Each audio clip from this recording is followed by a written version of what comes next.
दोस्तों, UP police constable exam 17 फरवरी 2023 का first shift समाप्त हो चुका है। और दोस्तों, 17 फरवरी 2023 के फर्स्ट शिफ्ट में जीके जीएस के सेक्शन से जो भी प्रश्न पूछे गए हैं, इस वीडियो में मैं डिस्कस करने वाला हूं। तो साथियों, आज का पहला प्रश्न पूछा गया था, वर्ष 1946 में भारत के संविधान सभा के अध्यक्ष कौन थे? तो साथियों, वर्ष 1946 में भारत के संविधान सभा के अध्यक्ष डॉक्टर राजेंद्र प्रसाद थे। नेक्स्ट क्वेश्चन है, भारत के पूर्वी तट पर स्थित खारे पानी की सबसे बड़ी लैगून झील कौन सी है? तो साथियों, भारत के पूर्वी तट पर स्थित खारे पानी की सबसे बड़ी लैगून झील जो है चिल्का झील है। ओके फ्रेंड्स, नेक्स्ट क्वेश्चन है, प्रयाग प्रशस्ति की रचना संस्कृत में किसके द्वारा की गई थी? तो साथियों, आपसे पूछा गया था कि प्रयाग प्रशस्ति की रचना संस्कृत में किसके द्वारा की गई थी? तो साथियों, यह हरिसेन के द्वारा की गई थी। श्वेत प्रकाश कितने रंगों से मिलकर बना है? तो साथियों, श्वेत प्रकाश जो है 7 रंगों से मिलकर बना है। नेक्स्ट क्वेश्चन है, ग्रेट बैरियर रीफ किस देश के तट पर स्थित है? तो साथियों, ग्रेट बैरियर रीफ जो है ऑस्ट्रेलिया देश के तट पर स्थित है। बैलाडीला की पहाड़ियां भारत के किस राज्य में अवस्थित हैं? तो साथियों, आपसे पूछा गया था कि बैलाडीला की पहाड़ियां भारत के किस राज्य में अवस्थित है? तो साथियों, यह छत्तीसगढ़ में अवस्थित है। कहाँ? छत्तीसगढ़ में। अगला प्रश्न है, श्रीलंका भारत से किस जलद मरुमाध के द्वारा अलग होता है? तो साथियों, यह पाक जलद मरुमाध के द्वारा अलग होता है। सोनपुर पशु मेला प्रत्येक वर्ष भारत के किस राज्य में आयोजित होता है? तो साथियों, यह भी प्रश्न आज के फर्स्ट शिफ्ट में पूछा गया प्रश्न है कि सोनपुर पशु मेला प्रत्येक वर्ष भारत के किस राज्य में आयोजित होता है? तो यह आपका बिहार राज्य में आयोजित होता है। कहाँ? बिहार राज्य में। नेक्स्ट क्वेश्चन है, अंगूर की खेती, उपज और कटाई को किस नाम से जाना जाता है? तो साथियों, अंगूर की खेती, उपज और कटाई को विटीकल्चर के नाम से जाना जाता है। नेक्स्ट क्वेश्चन है, किस राज्य के हिस्से में 400 वर्ष पहले नहर सिंचाई की एक स्थलीय प्रणाली विकसित हुई थी जिसे कुलह कहा जाता है? तो साथियों, इस प्रश्न का सही आंसर जो है हिमाचल प्रदेश हो जाएगा। नेक्स्ट क्वेश्चन है, भारत में जनगणना संगठन के लिए सर्वोच्च पद कौन सा है? तो साथियों, आपसे पूछा गया था कि भारत में जनगणना संगठन के लिए सर्वोच्च पद कौन सा है? तो साथियों, यह महारजिस्ट्रार जनगणना आयुक्त भारत है। कुमार संभवम किस लेखक की साहित्यिक कृति है? तो साथियों, यह भी प्रश्न आज के फर्स्ट शिफ्ट में पूछा गया प्रश्न है कि कुमार संभवम में किस लेखक की साहित्यिक कृति है? तो यह जो है महाकवि कालिदास की कृति है। किसकी? महाकवि कालिदास की। नेक्स्ट क्वेश्चन है, विश्व पुस्तक दिवस प्रत्येक वर्ष किस तिथि को मनाया जाता है? तो साथियों, विश्व पुस्तक दिवस प्रत्येक वर्ष जो है 23 अप्रैल को मनाया जाता है। कब? 23 अप्रैल को। विश्व स्वास्थ्य संगठन अर्थात WHO का मुख्यालय कहां पर स्थित है? तो साथियों, यह भी प्रश्न आज के फर्स्ट शिफ्ट में पूछा गया प्रश्न है कि विश्व स्वास्थ्य संगठन अर्थात WHO का मुख्यालय कहां पर स्थित है? तो यह आपका जिनेवा में स्थित है। कहां? जिनेवा, स्विट्जरलैंड में। नेक्स्ट क्वेश्चन है, किसी देश के शहरी क्षेत्र में रहने वाली अनुपातिक जनसंख्या में वृद्धि को क्या कहा जाता है? तो साथियों, किसी देश के शहरी क्षेत्र में रहने वाली अनुपातिक जनसंख्या वृद्धि को शहरीकरण कहा जाता है। क्या? शहरीकरण। नेशनल एल्यूमिनियम कंपनी लिमिटेड का पंजीकृत कार्यालय कहाँ है? तो साथियों, यह भी प्रश्न आज के फर्स्ट शिफ्ट में पूछा गया प्रश्न है कि नेशनल एल्यूमिनियम कंपनी लिमिटेड का पंजीकृत कार्यालय कहाँ है? यह आपका ओडिशा के भुवनेश्वर में है। कहाँ? ओडिशा, भुवनेश्वर में। अगला प्रश्न है, कौन सा उत्तर प्रदेश का राज्य वृक्ष है? तो साथियों, यह अशोक का वृक्ष है। सुरहाताल पश्चिम बिहार उत्तर प्रदेश के किस जिले में स्थित है?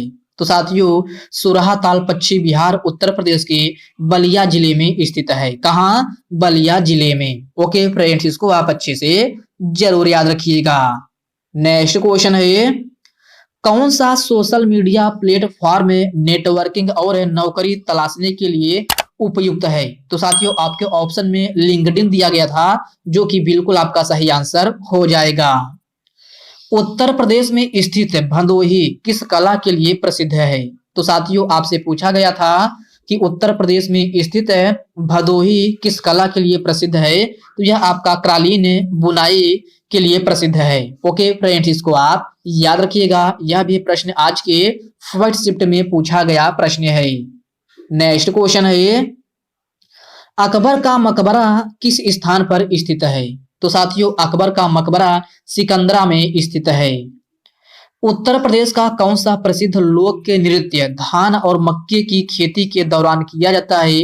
तो साथियों यह भी प्रश्न आज के फर्स्ट शिफ्ट में पूछा गया प्रश्न है कि उत्तर प्रदेश का कौन सा प्रसिद्ध लोक नृत्य जो है धान और मक्के की खेती के दौरान किया जाता है? तो यह आपका हुरका बौल है। ओके फ्रेंड्स, इसको आप याद रखिएगा।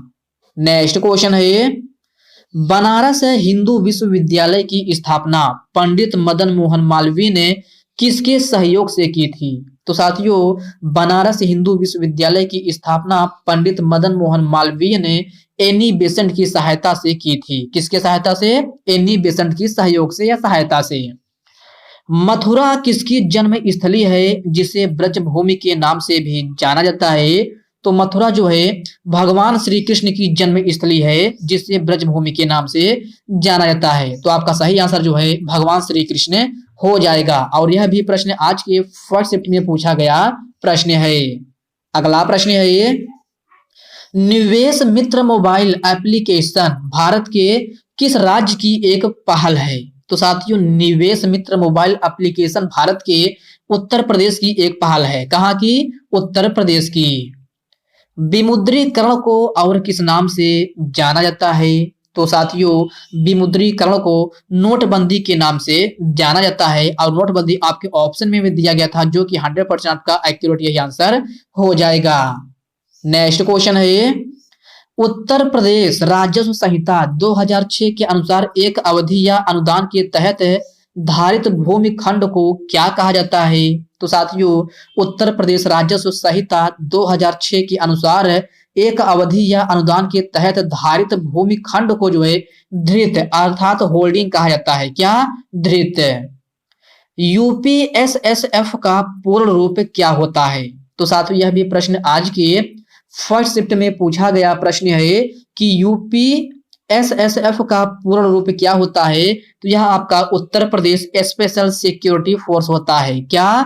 Uttar Pradesh special security force है। ओके फ्रेंड्स, नेक्स्ट क्वेश्चन है, टका किस देश की मुद्रा है? तो आपसे टका जो है पूछा गया था, तो यह आपका बांग्लादेश की मुद्रा है। कहाँ की? बांग्लादेश की। साथ ही एक प्रश्न जीएसटी से संबंधित कोई प्रश्न पूछा गया था, लेकिन क्वेश्चन का लैंग्वेज क्लियर नहीं हो पाया था। दोस्तों इस क्वेश्चन में जो है कुछ जीएसटी से संबंधित उसमें स्टेटमेंट दिया गया था, तो आप लोग देख लीजिएगा कि जीएसटी से भी संबंधित एक प्रश्न आपके फर्स्ट शिफ्ट में प्रश्न पूछा गया था। नेक्स्ट क्वेश्चन है, ईमेल में भरोसेमंद स्रोत बनकर दुर्भावनापूर्ण कारणों के लिए संवेदनशील जानकारी करने का प्रयास क्या कहलाता है? तो साथियों यह फिशिंग कहलाता है। क्या? Fishing. Okay friends, next question है, हाल ही में केंद्रीय गृह मंत्री अमित शाह ने किस स्थान पर national cooperative dairy federation of India की आधारशिला रखी है? तो साथियों यह भी प्रश्न आज के फर्स्ट शिफ्ट में पूछा गया प्रश्न है कि हाल ही में केंद्रीय गृह मंत्री अमित शाह ने किस स्थान पर national cooperative dairy federation of India की आधारशिला रखी है? तो यह आपका गांधीनगर गुजरात में रखी है। कहाँ? गांधीनगर गुजरात में। ओके फ्रेंड्स, इसको आप याद रखिएगा। यह प्रश्न जो है करंट अफेयर से रिलेटेड क्वेश्चन जो है आपसे पूछा गया था। नेक्स्ट क्वेश्चन है, कौन सा पुरस्कार सहकारी और दुग्ध उत्पादन कंपनियों को आगे बढ़ाने और प्रेरित करने के लिए दिया जाता है? तो यह जो है राष्ट्रीय गोपाल रत्न पुरस्कार है, जो कि आपका यही बिल्कुल सही आंसर भी हो जाएगा। और यह आपके ऑप्शन में भी दिया गया था। नेक्स्ट क्वेश्चन है ये, कौन सा बंदरगाह कच्छ अर्थात गुजरात में स्थित है? तो यह आपका कांडला बंदरगाह है, जिसका नया नाम जो है दीनदयाल बंदरगाह भी है। ओके फ्रेंड्स, इसको आप याद रखिएगा। यह प्रश्न आज आपसे पूछा गया था फर्स्ट शिफ्ट में। हाल ही में भारतीय नौसेना का fast attack craft INS Kabra किस स्थान पर पहुंचा है? तो यह भी करंट अफेयर का क्वेश्चन है कि हाल ही में भारतीय नौसेना का fast attack craft INS Kabra किस स्थान पर पहुंचा है? तो यह आपका कोलंबो अर्थात श्रीलंका में पहुंचा है। नेक्स्ट क्वेश्चन है ये, खुदाई खिदमतगार आंदोलन के संस्थापक कौन है? तो साथियों आपसे पूछा गया था कि खुदाई खिदमतगार आंदोलन के संस्थापक कौन है? तो यह आपका खान अब्दुल गफ्फार खान है।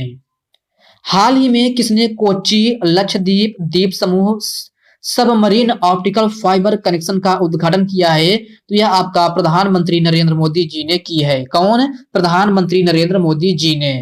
नेक्स्ट क्वेश्चन है ये, केंद्रीय मंत्रिमंडल ने हाल ही में भारत और किस देश के बीच प्रवासन और गतिशीलता समझौते को मंजूरी दी है? तो साथियों केंद्रीय मंत्रिमंडल ने हाल ही में भारत और इटली देश के बीच प्रवासन और गतिशीलता समझौते को मंजूरी दी है। ओके फ्रेंड्स, इसको आप याद रखिएगा। तो साथियों यह आपका 17 फरवरी का फर्स्ट शिफ्ट में जीके जीएस के कुल 38 क्वेश्चन पूछे गए थे, जो कि मैंने एकदम ऑथेंटिक क्वेश्चन के साथ आपको एनालिसिस करा दिया है। तो साथियों इस वीडियो में बस इतने ही प्रश्न हैं जो कि मैंने जीके जीएस के सभी क्वेश्चन को करा दिया है। तो साथियों यह वीडियो आपको कैसे लगी आप कमेंट बॉक्स में कमेंट करके अपना फीडबैक जरूर दीजिएगा। और साथियों यह वीडियो आपके लिए थोड़ा बिल्कुल लगा हो तो इस वीडियो को लाइक कर दीजिए, अपने साथियों के साथ शेयर कीजिए। फ्रेंड्स अभी तक आप चैनल को सब्सक्राइब नहीं किए हैं तो प्लीज आपसे रिक्वेस्ट है आप जो है चैनल को सब्सक्राइब करके बेल आइकन को जरूर से जरूर प्रेस कर लीजिएगा। तो चलिए साथियों इसी के साथ हम मिलते हैं किसी नेक्स्ट वीडियो में, तब तक के लिए जय हिंद दोस्तों।